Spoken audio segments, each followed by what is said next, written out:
red and white stripy bits dangling down here is the profiling gauge for the lowest point of the tunnel where we fit. Before I actually try to take the boat through the tunnel, I'm going to go and make sure that there's mooring the other side. I think that would make sense, don't you? So to do so, we have to cross the road. Well, before we do that, I'll tell you where we are.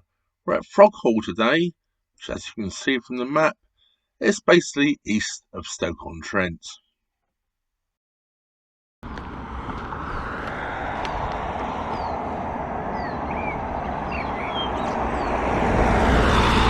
Right, all clear. Let's go for it.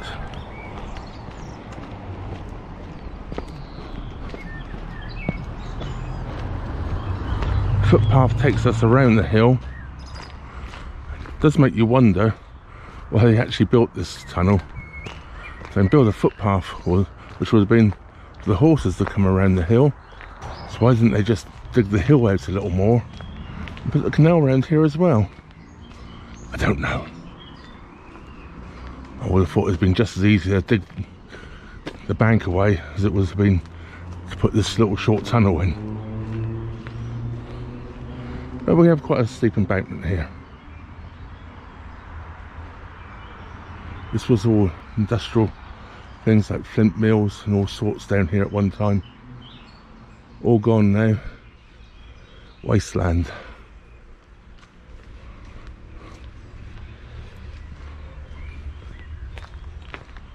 We're already around to the other side of the tunnel, which we have here.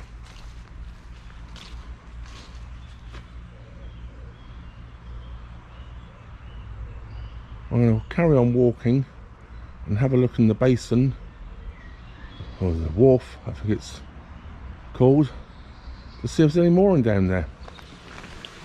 But we're getting close now to the lock we need to go through to take us down into the basin. We have a weir here.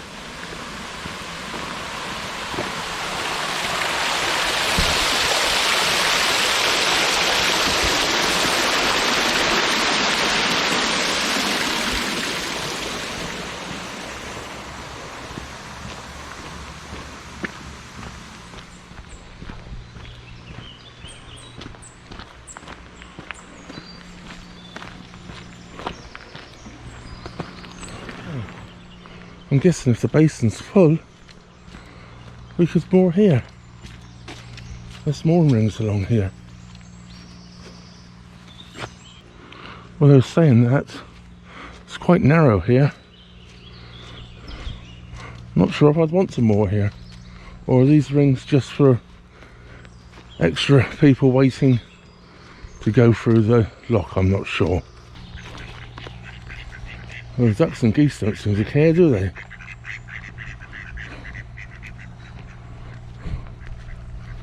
Oh, there's some, I don't know, tufted geese. I don't know what they're called. Unusual ones.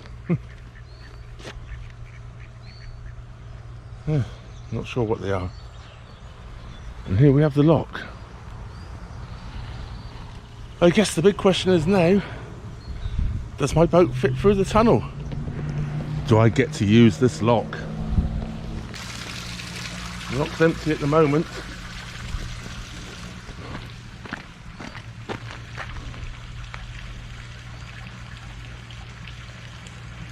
Well, I guess if you want to read all of this, click pause.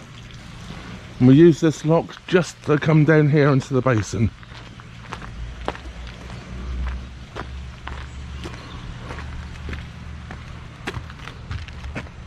And here we have the basin, where there are moored boats.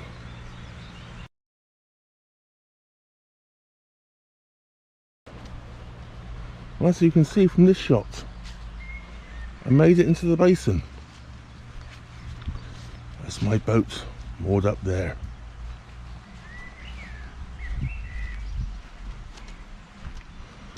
So as I made it into the basin, I made it through Froghall Tunnel. Whew, it was a tight one. I'm assuming down there is where the canal used to continue down to Uttoxeter. It looks like there's a possibility that was a lock there as well. I'm guessing, of course, because I don't know for sure. Well, let's go back up over the lock.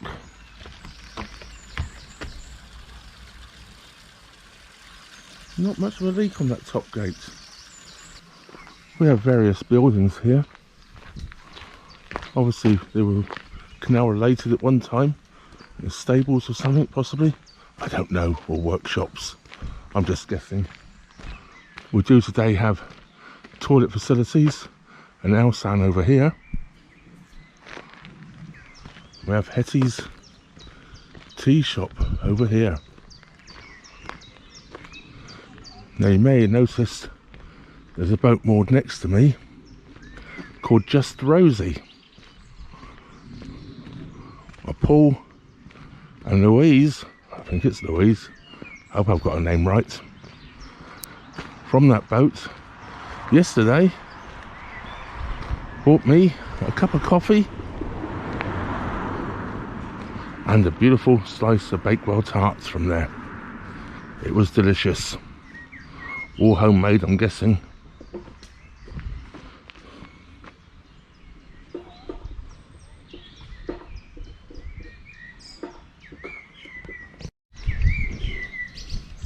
Well, obviously the tunnel was added at a later date. It terminated at the start of the tunnel. In 1780 the tunnel was built. Now one of the main reasons the canal was built is because of this structure here.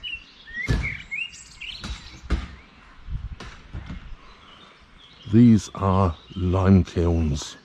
The limestone was brought down to here, to where it was either burnt and turned into lime, or it's loaded as limestone to go and be processed elsewhere.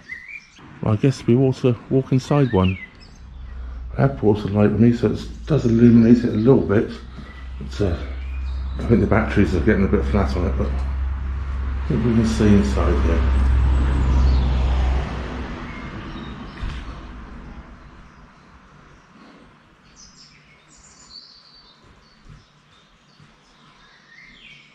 These were built well over 200 years ago. The stonework and the finishing on these kilns, just to burn limestone in, to make lime. Everything back in the day was built attractive, wasn't it? Quite magnificent. And that's just one of them.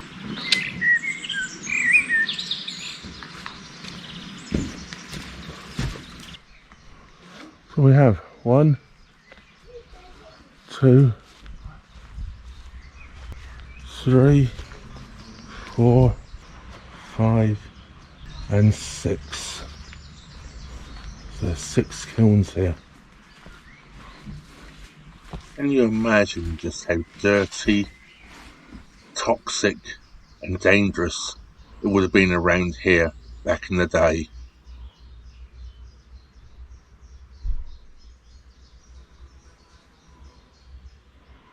One thing about the GoPro, it's quite good at adjusting to poor light conditions.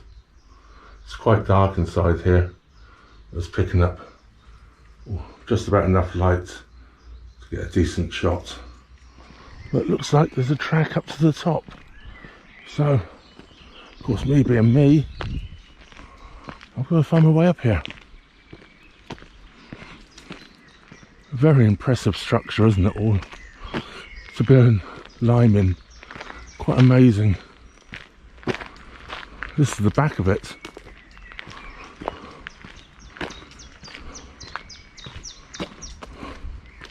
I think this was built in the 1700s. The canal opened in 1770, so I'm assuming it was burning lime stone then for lime already. Oh, we're now on top of the lime kilns. Whew. Yeah. I'm not going to climb over there. It's fenced off. I don't really want to get in all that rubbish. Yeah, straight over.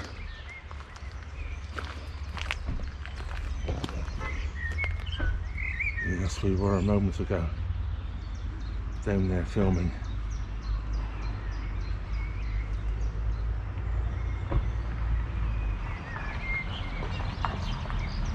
And here we have a few shots I took with my camera from the surrounding area, showing some of the great views we have across the treetops.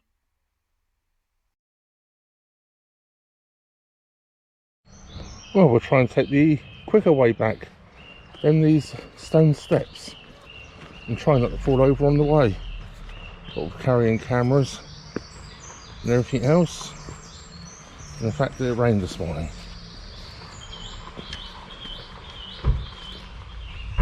Some of the steps are quite big for an old man. And of course, now the handrail changes sides, so I've got to move the camera over.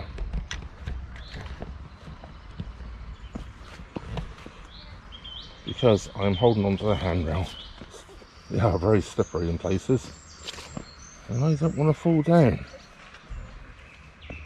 I'm not a gazelle anymore. Not if I ever was. Steps have widened up now, become a little easier.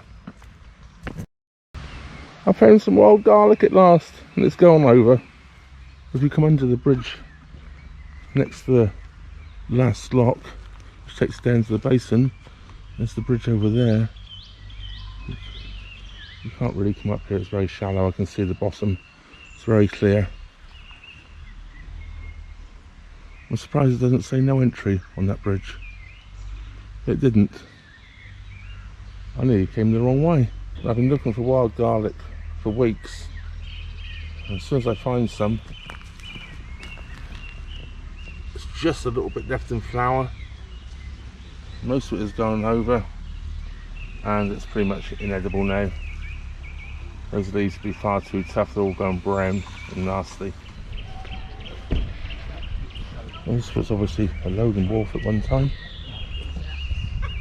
We even have rings here still.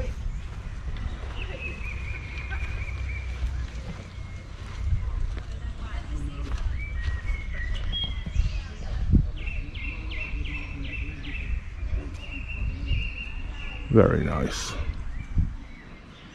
One quick last look at the lime kilns before we go back to the boat. Well, here I am, moored up. I say moored up, I think more at various heights, because these wibbly wobbly floating pontoons, someone walks down them and they move all over the place. Well, that was my little trip around Froghall and through Froghall Tunnel.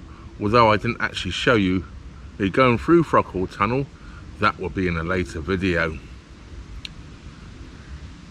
That was a great place to go to. I really enjoyed going down there. Then the Caldon canal to Froghall. Lovely little place to walk around. I recommend it to anybody that goes on the Caldon canal to go to the end, go to Froghall. It's great. Well, that brings me to the end of this video. I'd like to thank, of course, all my Patreon supporters and PayPal supporters, everybody whom subscribes to the channel, and everybody for watching. Of course, if you're not already subscribed, please subscribe and hit that old bell notification button. That way YouTube will inform you every time I upload a new video. Well, that just leaves me to say thank you very much for watching. Trevor out.